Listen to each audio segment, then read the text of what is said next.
back to science online class. I am your science teacher, Mr. C.P. Barrett, and together we will see the remaining thing of this particular chapter, and that chapter is sorting the material into groups. You can see on the board chapter sorting the material into groups, and almost chapter is finished. We have discussed each and everything except these few topics. Right now the whole lesson is going to be finished, and after that we will work on the exercises that is given at your book. Only the one topic is remained in front of us, that is the importance of grouping of the materials. So directly I am coming here. ठीक है, importance means क्या होता है बेटा? Importance मतलब होता है advantage. ठीक है, in Hindi we call it महत्व. What is the importance of grouping the materials? आप अगर इमेजिन करें, सोचें, तो इसका मतलब ये है कि what is the advantage of grouping the materials? Materials को ग्रुप करने के पीछे क्या इंपॉर्टेंस हिडन है, छिपा हुआ है, क्या फायदे होते हैं? In the another sense you can ask the question in the same way, what are the benefits for grouping the objects? Otherwise you can say the materials. ज्यादा डिफरेंस नहीं होता है, मटेरियल से ही ऑब्जेक्ट्स बनते हैं. ठीक है, so what are the importance of grouping of materials? What are the importance of grouping of the objects? Objects को ग्रुप करने के, मटेरियल्स को ग्रुपिंग में डिवाइड करने के what are the advantages, what are the benefits? क्या benefit होता है, क्या इंपॉर्टेंस होता है? That we have to see. So see here what are written. All the materials can be grouped according to their similarities and dissimilarities with each other. All the materials are can be grouped. जितने भी materials होते हैं, जितने भी objects होते हैं जो material से ही बनते हैं, actually all the objects they have been made by the materials. जो भी ऑब्जेक्ट्स होते हैं वो एक्चुअल में मटेरियल से बनते हैं. That we have scene.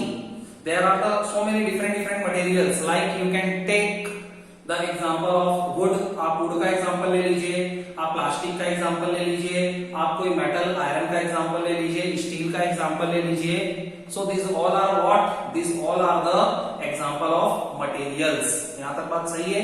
So all the objects can be grouped.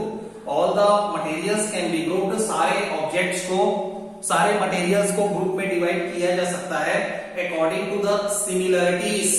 Similarities का मतलब होता है बेटा समानता, कोई कॉमन प्रॉपर्टी. ठीक है, एंड द डिससिमिलरिटीज. डिससिमिलरिटीज मतलब किस तरीके से वो एक दूसरे से बिल्कुल डिफरेंट हैं, अलग हैं. दो ही बातें हो सकती हैं, either they are same to same with each other, जिसको हम लोग सिमिलरिटीज बोल रहे हैं, either they are different from each other, या हो सकता है वो एक दूसरे से अलग हो. That we are calling here dissimilarities, जिसको हम लोग डिससिमिलरिटीज भी बोल रहे हैं, विद ईच अदर, एक दूसरे के रेस्पेक्ट में. So all the materials can be grouped according to their similarities and dissimilarities with each other. जितने भी ऑब्जेक्ट्स होते हैं, जितने भी मटेरियल्स होते हैं, उनको एक दूसरे के रेस्पेक्ट में उनकी समानता, सिमिलरिटीज, एंड द डिससिमिलरिटीज, असमानता, how they look different from each other, उसके हिसाब से हम लोग ग्रुपिंग करते हैं. And the same thing we call the property. और इसी सिमिलरिटीज को, इसी डिससिमिलरिटीज को ही तो हम लोग बोलते हैं property of the materials. And in the chapter, throughout the chapter we have discussed so many different properties of the material. इस पूरे के पूरे चैप्टर में from the starting till the end, शुरू से लेकर के लास्ट तक, what actually we have discussed, हम लोगों ने बातें क्या करी, व्हाट वी हैव स्टडीड, पढ़ाई क्या करी, क्या पढ़ा? Properties of the object. So many properties we have discussed right now. For example, you can say the hardness. Hardness के बारे में पढ़ा. Some materials are hard in nature, some materials are soft in nature, and after that we have discussed about the hardness के बारे में पढ़ने के बाद transparency के बारे में पढ़ा. Okay, some materials are transparent in nature, some are translucent in nature, some are opaque in nature. है ना? How what amount of the light according to the property, what we call it, means the property, how either they allow the light completely to pass through them, क्या वो पूरे light को अपने में से allow करते हैं फ्लो होना, जिसको ट्रांसपेरेंट बोलते हैं। The objects which allow the complete light to pass through them, ऐसे बहुत सारे ऑब्जेक्ट्स होते हैं जो अपने में से होल लाइट को पास करना अलाउ करते हैं। They are called the transparent objects, उन्हीं को हम ट्रांसपेरेंट ऑब्जेक्ट बोलते हैं। या शॉर्टकट में क्या बोलते हैं बेटा, the objects by which we can see any of the thing on the another side, ऐसा कोई भी ऑब्जेक्ट जिसमें से हो करके दूसरे साइड के ऑब्जेक्ट्स को कंप्लीटली या क्लियरली देखा जा सकता है। So they are called the transparent object. ठीक है, तो इसी तरीके से अपन ने ट्रांसपेरेंसी के बारे में पढ़ा। We have talked about the property magnetic, non magnetic, ऐसी बहुत सारी चीजों के बारे में हम लोगों ने पढ़ा है जिसको हम लोग प्रॉपर्टी कहते हैं। अब right now the main point is there, importance are following. Importance क्या है, what are the importance for grouping of the material. First point पढ़ रहा हूं बेटा, it helps us to identify and locate the objects easily. It helps us, ये हमारी मदद करता है, टू आइडेंटिफाई, आइडेंटिफाई करना मतलब पहचानना, पता लगाना, एंड लोकेट, और उसको लोकेट कर पाना। कोई भी ऑब्जेक्ट्स कहां पे होना चाहिए उसको बोलते हैं लोकेशन। लोकेट करना, आइडेंटिफाई मतलब पता लगाना कि हाँ ये सामान है। So it help us to identify and locate the objects. हम लोग अलग अलग प्रकार के ऑब्जेक्ट्स को, अलग अलग प्रकार की वस्तुओं को बहुत ही आसानी से आइडेंटिफाई कर सकते हैं, पता लगा सकते हैं, एंड लोकेट, उसकी लोकेशन का भी पता लगा सकते हैं इजीली, बहुत ही आसानी से, फ्रॉम द बल्क। बल्क मतलब होता है group. For example when you go, इसका मैं एग्जाम्पल देता हूं, when you visit the super market, suppose you are visiting the super market, अगर आप सुपर मार्केट में जाते हैं, so you can see there are the different sections. Super market is divided into the different section. सबसे पहले तो वो मोटे तरीके से अलग अलग प्रकार के सेक्शंस में डिवाइड होता है। For example vegetables, so all kind of the vegetables are kept there in the one particular section. For example grains and cereals, जितने भी प्रकार के अनाज हैं, they are kept in the different section. For example the pulses, दालें, जितने भी different varieties की दालें होती हैं, they are kept on one particular side. For example vegetable oil, खाने का तेल, so all the brands of the vegetable oil are kept on the separate section. So इस तरीके से सुपर मार्केट में जब हम लोग जाते हैं, so it becomes very easier for us to purchase the things. हम लोगों के लिए किसी भी चीज को खरीदना बहुत ही आसान हो जाता है। हम लोगों को अगर तेल खरीदना है, खाने का तेल लेना है, तो खाने के तेल के सेक्शन में जाने की जरूरत है, इधर उधर भटकने की जरूरत नहीं है। हम लोग केवल उस पर्टिकुलर लोकेशन पे जाते हैं। We see there are the different brands, there are the different rates, display is also there. वहां पे डिस्प्ले में लिखा होता है कि इसका रेट ये है, इसमें इतना % डिस्काउंट है, इतने में मिलेगा, and directly we take the things, और डायरेक्ट हम उस चीज को खरीद लेते हैं, रख लेते हैं, बाद में बिलिंग करवा लेते हैं बेटा। ठीक है, वी एक ट्रॉली मिल जाती है ना, वहां पे ट्रॉलीज रखी रहती है, उस ट्रॉली में हम लोग रखते जाते हैं। Same like that if you want to purchase the biscuit, biscuit खरीदना है, उसका सेक्शन अलग बना होता है। Directly we go there and we take what brand of the biscuit we want, either 1 2 3 4 soaps. For example we want to purchase the soaps, अगर हमको soaps खरीदना है, बाथिंग सोप्स खरीदना है, या वॉशिंग क्लॉथ सोप्स खरीदना है, so again there is so many variety, and these all the things are kept on a different location. एक अलग जगह पे ये चीजें रखी होती हैं, वहां जाकर के वो खरीद लेते हैं। तो दैट इज द मेथड, मतलब यही चीज है कि ग्रुपिंग करने से हमको ये फायदा होता है कि we can identify the things easily. बहुत सारे भंडार में से, स्टोरेज में से हम लोग चीजों को बहुत जल्दी से आइडेंटिफाई कर सकते हैं, पहचान सकते हैं, एंड लोकेशन, उनकी लोकेशन का अपने को पता लग जाता है।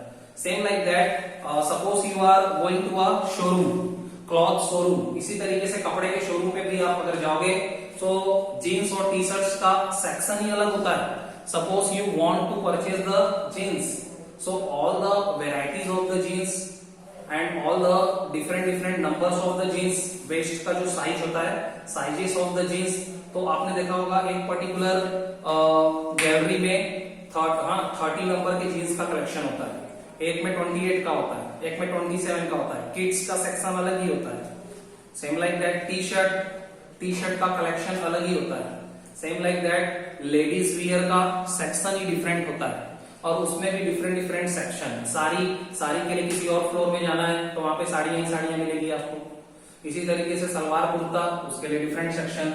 Same like that there is a proper distribution okay of all the materials, जितने भी प्रकार के मटेरियल्स होते हैं उनका एक प्रॉपर डिस्ट्रीब्यूशन होता है।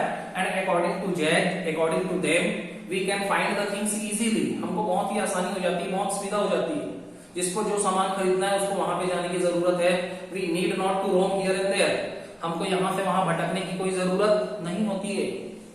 सो इसमें फायदा होता है, ठीक है, एग्जांपल से समझा दिया मैंने।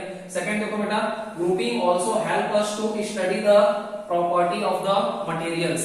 Grouping also helps us to study the property of the materials. Grouping करने से क्या होता है, to study मतलब होता है अध्ययन करना, पढ़ाई करना about the property of the materials.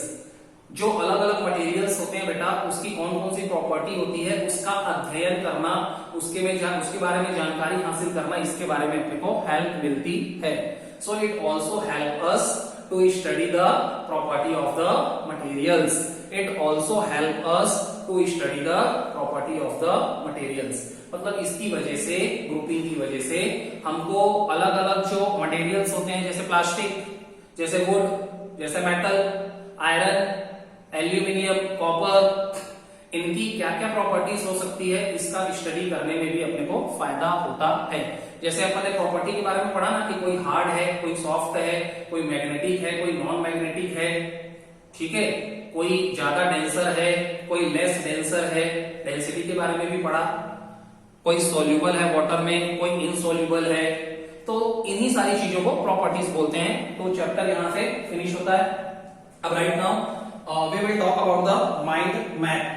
थोड़ा सा ध्यान देना बेटा, बी केयरफुल। माइंड मैप में क्या होगा, समरी, पूरे चैप्टर की एक समरी आपको समझ में आ जाएगी। You will see it is also given at the last of at your book, जहां पे आपका चैप्टर फिनिश होता है, उसके बाद कुछ इंपॉर्टेंट पॉइंट्स दिए होते हैं, उसके पहले एक माइंड मैप दिया होता है, और उसमें इसको बोलते हैं बेटा फ्लो डायग्राम। फ्लो डायग्राम के हिसाब से आपको समझाया गया है।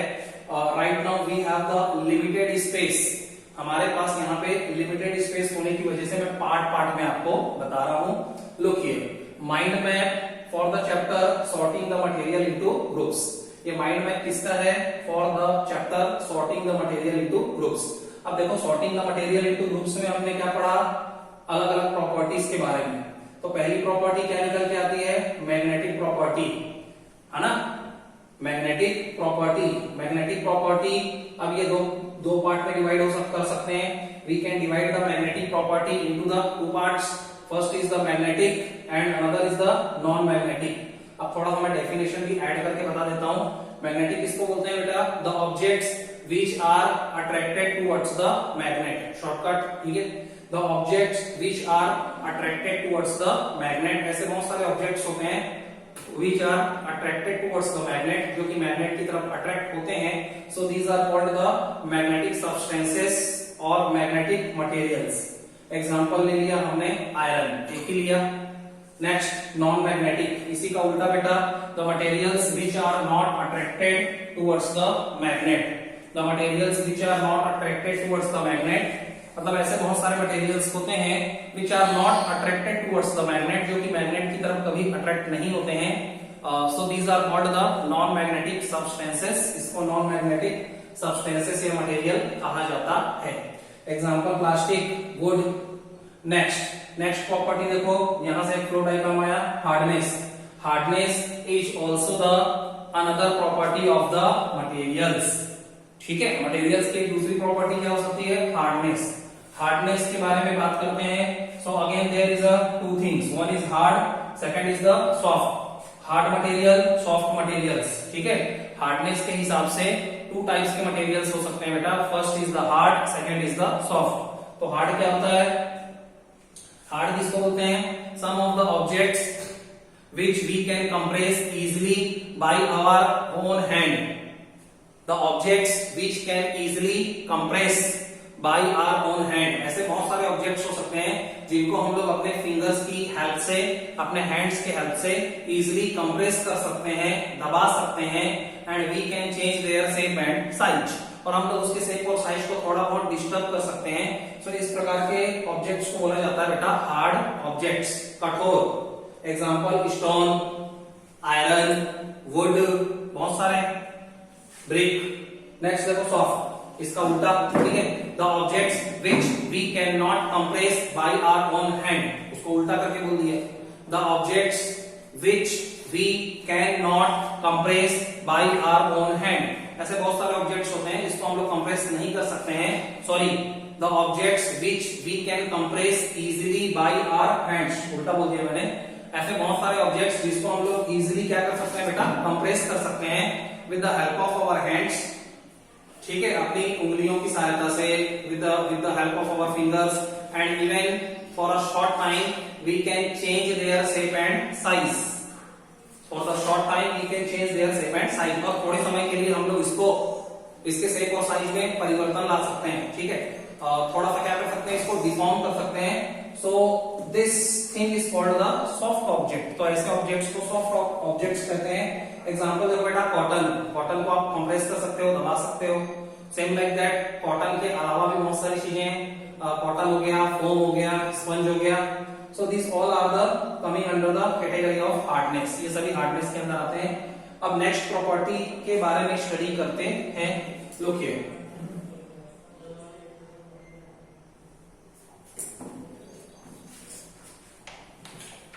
नेक्स्ट देखो बेटा, next property is the soluble, ठीक है, आई am writing here, look, conductor of heat, solubility in water।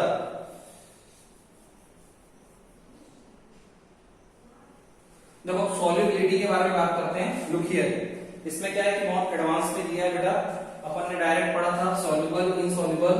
अब देखो solubility के केस में कई प्रॉपर्टी होती है। First I am writing solubility, and when we are writing solubility, तो solubility सॉलिड के लिए अलग हो सकती है, लिक्विड के लिए डिफरेंट हो सकती है, and again it is different for the gases.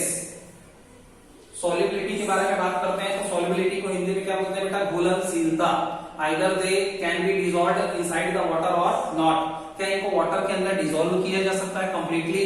तो ऐसे बहुत सारे सॉलिड्स होते हैं which can be completely dissolved with the water, जिनको वाटर के साथ बहुत इजीली तरीके से मिक्स किया जा सकता है, डिसॉल्व किया जा सकता है। तो उसको क्या बोलते हैं बेटा, उसको बोलते हैं, अब सॉलिड में भी दो कैटेगरी में चेंज हो जाएगा, ये सॉल्युबल एंड इनसॉल्युबल। समझना बात को, हम लोगों ने केवल एक पढ़ा था सॉलिड के केस वाला, ठीक है। So some solid materials which are easily dissolved in the water, जो कि वाटर में बहुत आसानी से मिक्स किए जा सकते हैं, डिसॉल्व किए जा सकते हैं। So these are called the soluble materials, soluble solids, ठीक है। इनसॉल्युबल के लिए उल्टा कर दीजिए, some solids which cannot be dissolved completely inside the water। ऐसे बहुत सारे सॉलिड्स हो सकते हैं which we cannot dissolve in the water, जिसको हम लोग वाटर में डिसॉल्व नहीं कर सकते। So these are called the insoluble solids, उनको इनसॉल्युबल सॉलिड्स कहते हैं। एग्जांपल देखो, सॉल्युबल सॉलिड का एग्जांपल मैं ले सकता हूं शुगर या सॉल्ट, और इनसॉल्युबल का हमने ले लिया सैंड। ये बात समझ में आ गई बेटा, ठीक, सैंड मतलब रेत। अब लिक्विड के बारे में बात करते हैं। सो ऐसी बहुत सारी लिक्विड हो सकती है जो अगेन वाटर में डिसॉल्व होती हो या नॉट डिसॉल्व, ठीक है। Either some of the liquids either they may be dissolved in the water, क्या वो या तो पानी में डिसॉल्व हो सकती हैं, either they may not dissolved in the water, या तो वो वाटर में डिसॉल्व नहीं हो सकती है। तो जो डिसॉल्व हो सकती है बेटा, उसको लिक्विड के केस में बोलते हैं मिसिबल, MISCIBLE, और जो डिसॉल्व नहीं होती है उसको लिक्विड के केस में बोलते हैं इनमिसिबल। ये आपने अभी पढ़ा नहीं चैप्टर के अंदर, but I am telling you because it is given in your book. So some of the liquids which are completely dissolved in the water, कुछ लिक्विड्स जो कि कंप्लीटली रूप से डिसॉल्व्ड है वाटर के अंदर, these are called the miscible liquids, उनको miscible liquids कहते हैं। And some another liquids are also there, कुछ दूसरी लिक्विड्स भी हो सकती हैं which we cannot dissolve completely in the water, जिसको हम लोग वाटर के अंदर कंप्लीट रूप से डिसॉल्व नहीं कर सकते। so these are called the immiscible liquids, उसको immiscible liquid कहते हैं। अब मिसिबल लिक्विड का एक एग्जांपल बताने को बोला जाए, सो व्हाट यू कैन से, आप क्या बोल सकते हैं, इसको आप बोल लो विनेगर। विनेगर जो होता है बेटा, that we keep in the pickles, pickles बनाने के टाइम। सिरका, इसको हिंदी में बोलते हैं सिरका, विनेगर। सो इसको जब अचार बनाया जाता है, पिकल तैयार किया जाता है, तो एक प्रकार का ये एसिड होता है और इसको उसके अंदर डालते हैं। उससे क्या होता है, इट प्रोटेक्ट्स आवर पिकल, ये हमारे अचार की सुरक्षा करता है। It works as a preservative, इसको प्रिजर्वेटिव की तरह काम करता है। हमारे भोज्य पदार्थों की जो रक्षा करते हैं उनको प्रिजर्वेटिव कहते हैं। इनमिसिबल लिक्विड के बारे में बात करें, so some of the liquids which are not dissolved in the water. तो इनमिसिबल लिक्विड में आप ऑयल का एग्जांपल ले लो, कोई भी तेल, कोई भी खाने का जो तेल होता है वो कभी भी वाटर के साथ डिसॉल्व नहीं होता है। अब गैस के बारे में बात करते हैं बेटा, तो देखो जो गैसेस होती हैं वो भी वाटर में डिसॉल्व हो सकती हैं या नहीं हो सकती हैं, ठीक है। सो जो गैसेस होती हैं उनको भी सॉल्युबल या इनसॉल्युबल कहते हैं। क्या बोलते हैं, सॉल्युबल या insoluble, same like solid. So some of the gases are soluble in the water, कुछ गैसेस ऐसी हो सकती हैं जो कि सॉल्युबल है वाटर के अंदर, घुलनशील है, and some of the gases are insoluble in water, और कुछ गैसेस ऐसी हो सकती हैं जो कि वाटर के अंदर इनसॉल्युबल हैं, मतलब वो घुलती नहीं है। एग्जांपल देखो, सॉल्युबल कौन होता है बेटा, ऑक्सीजन। आपने देखा होगा oxygen is dissolved inside the water, जो ऑक्सीजन होता है वो वाटर के अंदर डिसॉल्व्ड होता है, घुला हुआ होता है। That's why the aquatic animals and plants they survive inside the water. और यही एक कारण है कि जितने भी प्रकार के जलीय जंतु होते हैं, पानी के अंदर रहने वाले एक्वेटिक एनिमल्स होते हैं, वो यहीं से तो ब्रेथ करते हैं, यहीं से तो वो रिस्पायर करते हैं, उनको भी तो ऑक्सीजन चाहिए ना जीवित रहने के लिए, यहीं से मिलता है। इनसॉल्युबल गैस का एग्जांपल क्या हो सकता है बेटा, नाइट्रोजन। इनसॉल्युबल गैस का एग्जांपल क्या हो सकता है, nitrogen. Nitrogen gas is insoluble in the water, nitrogen gas insoluble होती है वाटर में। Right now we talk about the another property, और भी प्रॉपर्टीज के बारे में बात करते हैं। सॉल्युबिलिटी तो हो गया, and solubility solid liquid gas तीनों में हो गया। And after that see again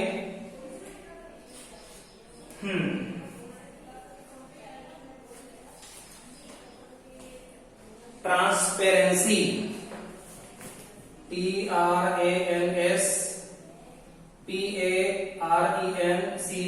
transparency के हिसाब से 3 कैटेगरीज में इनको डिवाइड किया जा सकता है ना। पहला होता है बेटा transparent. What do you mean by the transparent objects? Transparent object का मतलब ये होता है the objects through which we can see the things clearly. The objects through which we can see the things clearly. ठीक है, वो object जिसमें से हो करके किसी भी दूसरे ऑब्जेक्ट को क्लियर रूप से हम लोग देख पाए, so this objects are called the transparent object. Example देखो, ग्लास, ग्लास में से देखा जा सकता है। सेकंड होता है बेटा ट्रांसलूसेंट। ट्रांसलूसेंट, ट्रांसलूसेंट का मतलब क्या होता है, the objects through which we can see the things partially. The objects through which we can see the things partially, वो सारे ऑब्जेक्ट्स जिसमें से वो करके किसी भी दूसरे ऑब्जेक्ट्स को पार्शियली मतलब आधे अधूरे रूप से देखा जा सकता है। So such objects are called the translucent material. Example देखो बेटा, butter paper, butter paper, oily paper, है ना, ट्रेसिंग पेपर। और थर्ड होता है opaque. All the things you have studied, केवल रिवीजन करा रहा हूं, opaque objects, the objects through which we cannot see any of the objects.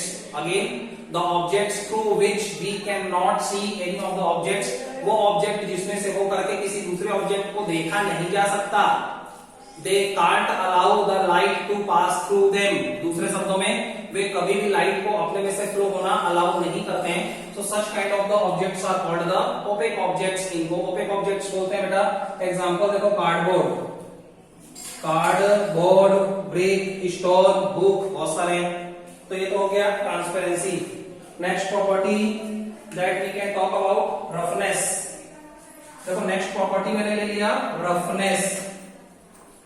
Roughness, what do you mean by roughness? Roughness का मतलब होता है either what is the nature of the surface. जो भी ऑब्जेक्ट्स हैं है ना, उसका नेचर ऑफ द सरफेस कैसा है, उसका जो सरफेस होता है ना, सतह, वो किस तरीके का है, उसको बोलते हैं रफनेस। रफनेस के हिसाब से इनको डिवाइड किया जा सकता है, एक तो रफ और एक हो सकता है बेटा स्मूथ।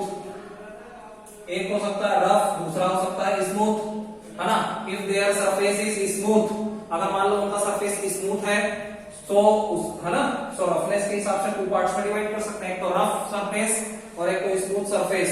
रफ सरफेस का एग्जांपल हम लोग क्या ले सकते हैं बेटा, रफ सरफेस का एग्जांपल हो सकता है स्टोन्स, पत्थर। और स्मूथ सरफेस का एग्जांपल क्या ले सकते हैं, स्मूथ सरफेस का एग्जांपल हो सकता है प्लेट्स या थाली, है ना। प्लेट्स को आपने देखा है बिल्कुल चिकना होता है। सो ये हो गया रफनेस के अकॉर्डिंग, ट्रांसपेरेंसी हो गया। नेक्स्ट और क्या हो सकता है, डेंसिटी। अभी तक डेंसिटी के बारे में बात नहीं हुई है। So look here, again the next property that we have to talk about, that is none other than density. Density के हिसाब से, है ना, आइदर दे विल सिंक और फ्लोट, या तो वो सिंक करते हैं या फ्लोट करते हैं, ठीक है बेटा। तो सिंक मतलब क्या होता है, डूबना। फ्लोट मतलब क्या होता है, तैरना। Some of the objects they are light in weight, बहुत सारे ऑब्जेक्ट्स ऐसे होते हैं जिनका वेट कम होता है, या you can say their density is less than the water, water के कंपेयर में उनकी डेंसिटी कम होती है, and that's why they float on the surface of the water, इसलिए वो वाटर के सरफेस में तैरते हैं। अपोजिट बोल दो सिंक के लिए, क्या, some of the objects they are heavy in nature, थोड़े से भारी होते हैं, their density is more as compare to the density of the water, density of water से उनकी डेंसिटी क्या होती है, ज्यादा होती है, and that's why they sink at the bottom, वो पानी में डूब जाते हैं, ठीक है। एग्जांपल देखो बेटा, इसका क्या हो सकता है, कॉइन, कोई भी कॉइन, सिक्का। दूसरा स्टोन, जितने भी प्रकार के पत्थर हैं, they all will sink on the water. Float का एग्जांपल ले सकते हैं प्लास्टिक, कोई भी प्लास्टिक का ऑब्जेक्ट है वो तैरेगा। दूसरा आप ले सकते हैं, क्या ले सकते हैं बेटा, प्लास्टिक और वुड, लकड़ी, कोई भी लकड़ी का जो ऑब्जेक्ट होता है, it will also float on the surface of the water. तो डेंसिटी हो गया। नेक्स्ट हार्डनेस हो गया, सॉल्युबिलिटी हो गई, चलो काफी कुछ हो गया। One more thing, appearance. ये आपने पढ़ा तो नहीं है, बट मैं थोड़ा बता देता हूं last time. Look here, appearance. Look here, appearance. What do you mean by beta appearance? A-P-P-E-A-R-A-N-C. Appearance मतलब होता है वो कैसे दिखाई देते हैं, देखने वाइज कैसे हैं। तो appearance के हिसाब से वो हो सकते हैं lustrous, L-U-S-T-R-O-U-S, और दूसरे हो सकते हैं non lustrous। समझ में आई बात? लस्टरस को बोलते हैं बेटा ब्राइटनेस, ठीक है। ऐसे बहुत सारे ऑब्जेक्ट्स होते हैं which are lustrous in nature, है ना, वो लस्टरस नेचर के होते हैं। They can reflect the light, वो लाइट को रिफ्लेक्ट कर सकते हैं, ठीक है, तो उनको लस्टरस ऑब्जेक्ट्स बोला जाता है। चमकीले होते हैं, ब्राइटनिंग सरफेस होता है। The objects whose surface is brightening, ऐसे बहुत सारे ऑब्जेक्ट्स हो सकते हैं whose surface is very very shining, shining nature का हो सकता है, ठीक है। They have ability to reflect the light, उनके पास लाइट को रिफ्लेक्ट करने की प्रॉपर्टी होती है। So such objects are called the lustrous objects. Opposite में बोलना होगा नॉन लस्टरस के लिए। So all the objects which don't have ability to reflect the light, जिनके पास लाइट को रिफ्लेक्ट करने की एबिलिटी नहीं है, और you can say they have the dull surface, उनके पास डल सरफेस है, okay. So such objects are called non lustrous. In case of the lustrous, we can take the example of gold, silver. आपने देखा है बेटा, gold and silver they have a lustrous surface, इनका lustrous surface होता है, and that's why this both the metals are mainly used for making the jewelries. Jewelries बनाने के लिए इसका यूज करते हैं, and that's why their cost is very heavy as compared to the another metals. दूसरे metals के compare में इनका जो रेट होता है, कॉस्ट होता है, बहुत ही महंगा होता है, क्योंकि ज्वेलरीज बनाने के पर्पस में इसका यूज करते हैं। नेक्स्ट, नॉन लस्टरस, ठीक है। नॉन लस्टरस में क्या होता है, दूसरे मेटल्स हो सकते हैं जिनका नेचर नॉन लस्टरस टाइप का है, and they don't have ability to reflect the light, जो डल नेचर के होते हैं, शाइनिंग नेचर के नहीं होते हैं। दूसरा एग्जांपल दे सकते हो आप वुड, जैसे लकड़ी जो है, ठीक है, वो डल नेचर का होता है। So here we are finishing our chapter we have revised each and everything, and from the next lecture we will talk about the exercise. Till then, all the best. Thank you so much.